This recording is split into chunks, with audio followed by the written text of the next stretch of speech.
Alright, so what we're going to do is, I'm going to read it exactly from the book. We're going to graph and analyze each function. Describe the domain, range, intercepts, in behavior, continuity, and where the function is increasing and decreasing. So the function we're going to look at is f of x equals 1/2 x to the fourth. So what I'm going to do, instead of graphing it first, I want you to use the rules to understand what's happening here. So what we're looking at is, we're looking at an even root, and we're looking at a positive a. So it's going to be the first graph I showed you. So let's think of it, domain. If I'm looking at the domain, and I'm just going to draw a sketchy graph, it's going to look something like that. So if I'm looking at the domain is all real numbers because it's continuous from left to right. So domain is all real numbers.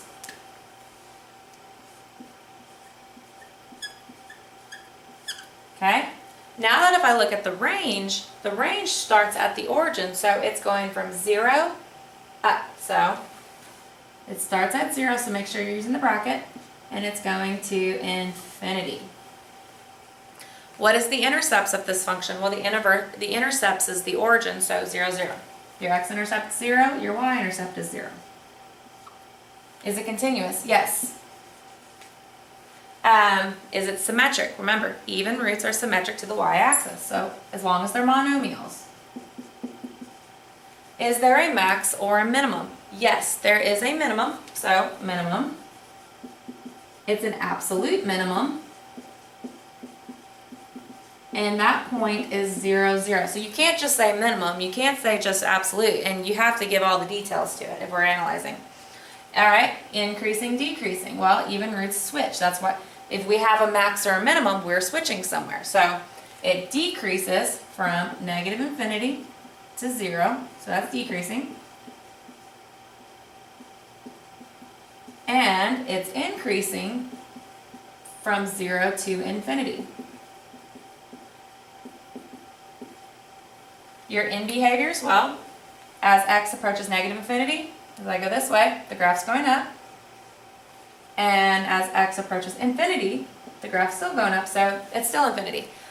All of this is just, do you understand, when you look at a power function, do you understand what's going to be happening to the graph? But let's actually graph it, and then you can kind of check to make sure it's correct. So it's old school here. It's your table chart. And you remember, if it's going to be symmetric to the y-axis, that's what's going straight down the middle. So, like I said, I'm going to make this really simple for you. Alright, so I'm going to pick my x values. 1, 2, and 3. I always put 0, 2. 0, 1, 2, 3. And what I'm doing with those numbers is I'm just plugging them into the function. I'm doing 0, 1, 2, 3. So plug in 0. 0 to the fourth is 0. 0 times 1/2 is 0. Okay, let's plug in 1. 1 to the 1/4 is 1. 1 times 1/2 is 1/2. 2. 2 to the fourth is 16. 16 times 1/2 is 8. I'm going to go ahead and stop there because obviously I don't have enough room. But 0, 0, 1 1/2, 2, and 8. So I'm going to be more up here. So since it is symmetric to the y-axis, if I go 1 in this direction, I'm going 1 in this direction. If I'm going 2 in this direction, I'm going 2 in this one. And so I go to graph it, and then I have my graph. You are required to use graph paper. No more graphing on regular paper. There's plenty of graph paper over by the door. So if you turn in just regular paper, then I will not look at it. But you're required. But you knew the answers before we graphed the function. And so that's just understanding and analyzing monomial power functions.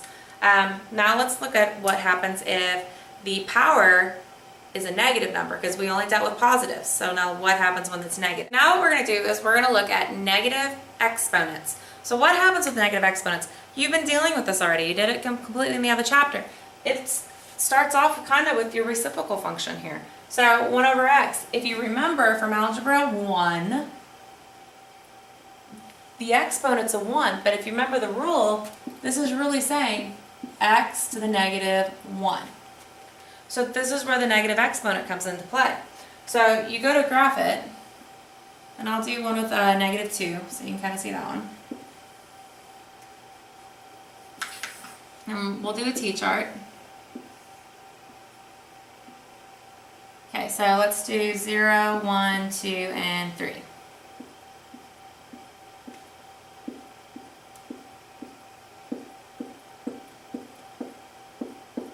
Alright, so if I plug in 0, what happens? 1 over 0. Well, right away you should notice there's a discontinuity. So let's go ahead and put there's a discontinuity.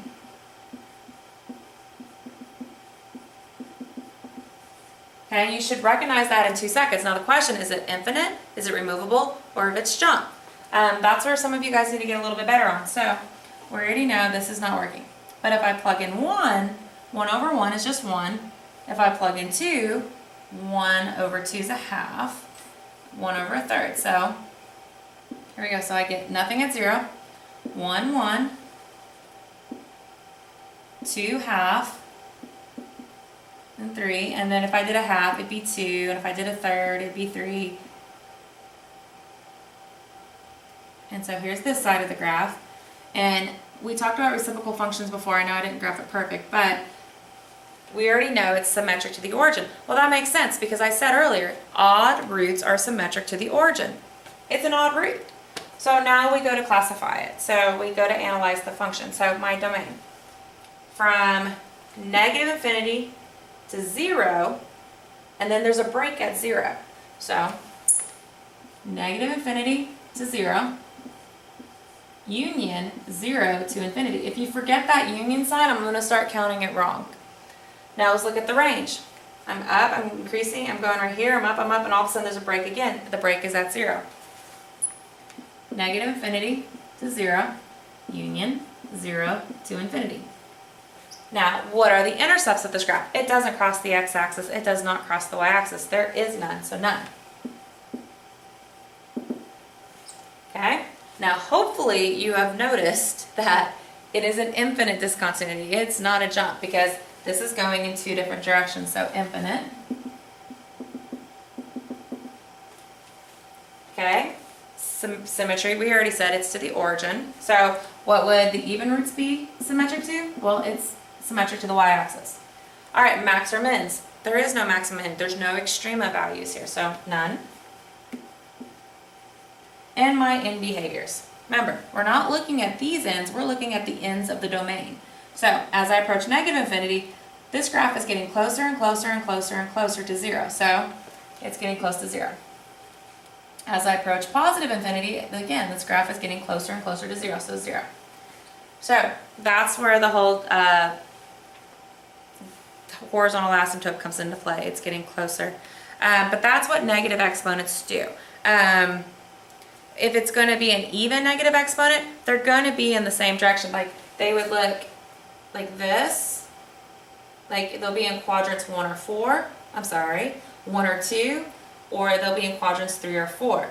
The odd ones are going to be symmetric to the origin, so it's either in 1 and 3 or 2 and 4. And that's where the whole positive and negative thing goes into play. If I had a negative number in front of x, it would be these two here.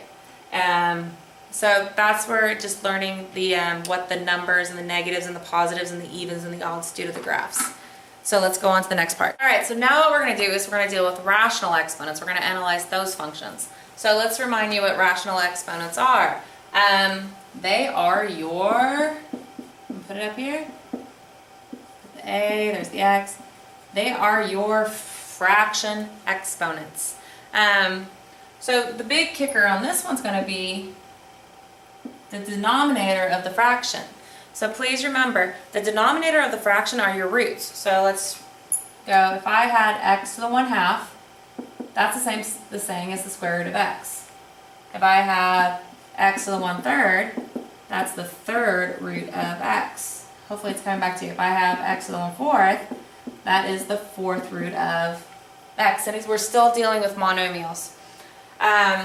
If I had x to the 2/5, this is the fifth root of x squared.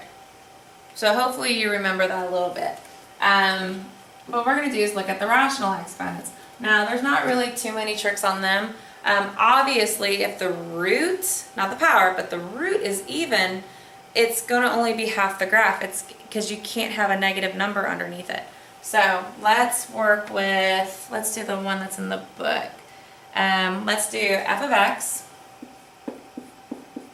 equals x to the 5 over 2. So we're dealing with two things here. We're dealing with a odd power, the power is the 5, and the 2 is the root, or an even root. So you can look at it this way if you want. We're dealing with the square root of x to the 5th, or the square root of x to the 5th power. Kind of a big difference there. So let's graph it and see what it looks like.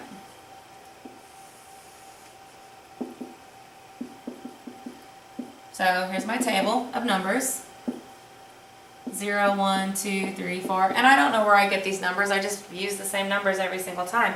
Now, the one thing that I would notice, put that there. Obviously, if it's a square root, or a fourth root, or a sixth root, it's whatever little numbers in it, it's only on this half of the graph. Now, if it's a cube root, a fifth root, a seventh root, then you can use both sides. You can actually put negative numbers in. But right now, I can't put negative numbers into there because the definition of radicals. So if I plug in 0, let's do 0 is easy. If I plug in 0, I get 0. All right? If I plug in 1, the square root of 1 is 1. Too many of you guys are leaving it as square root of 1. The square root of 1 is 1. 1 to the 5th is 1. That's simple enough. Now, this is where radicals come into play and how good are you with numbers. I never would use 2 or 3 on a personal level. My next number would be 4. Why would it be 4? Well, think about it. What I'm looking at is, well, the square root of 4 is 2. It's a perfect number. So the square root of 4 is 2. And then 2 to the 5th power is 32. So we know it's getting big. So let's plot it. 0, 0, 1, 1, and 4. 1, 2, 3, 4. And it's way up here. So this graph is shooting up. So it's going like this. It's shooting up in the air. And so that's what the odd power is doing. So if you think about it, look. Here's this. You see how it continues? The odd power is like this, but because it's an even root, it's only half of it. So let's analyze it. Our domain is from 0 to infinity. So bracket 0 to infinity. Our range, same thing, 0 to infinity. Our intercepts is the origin, so 0, 0. Is there a max or a minimum? No, there's no extremas. Is it symmetric? No, because there's no symmetry. I can't fold it anywhere. Is it continuous? It's continuous from 0 on, so yes, so continuous. But it's only from 0 to infinity, and that's very important to state. Let's see what else. Is it increasing, decreasing? Well, it's increasing from 0 to infinity, so increasing.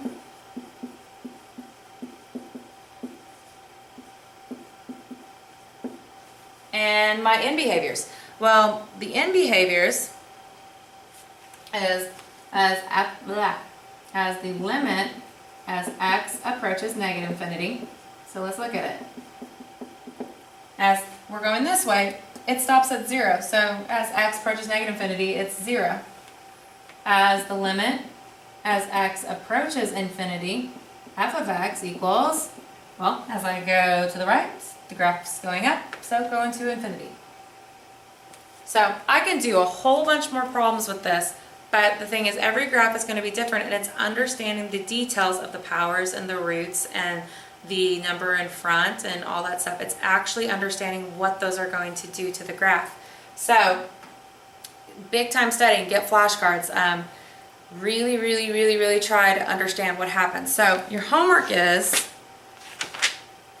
page 92, 2 through 28 even. And yes, you have to graph them on graph paper. So if you have any questions, please ask, and I will get the rest of the video